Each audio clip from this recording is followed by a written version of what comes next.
আসসালামু আলাইকুম, কী অবস্থা সবার? তো আমাদের এখানে একটু ডগে রিপেয়ারিং কাজ চলছে। সোহেল নাতি কাটিং করতেছে, এদিকে সবাই রং করছে, রং করা নিয়ে ব্যস্ত। এদিকে যে জাকিররা প্লেট লাগাচ্ছে, ওদিকে আর একটা ওয়ার্কবোর্ড ডগে উঠানো হচ্ছে।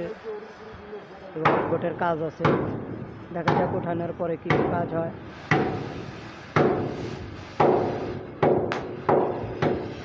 খুবই সুন্দর।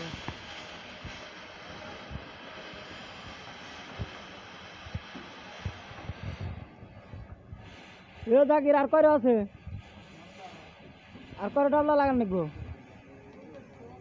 আরো 50টা লাগাবি?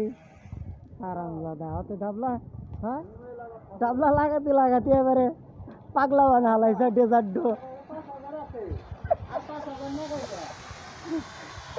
ডাবলার সাইজ কি দেখেন, তার প্লেট পাল্টা নেই, তাই এইভাবেই চলবো, এই ডেজার এইভাবে বলে চালাইবো। হা হা।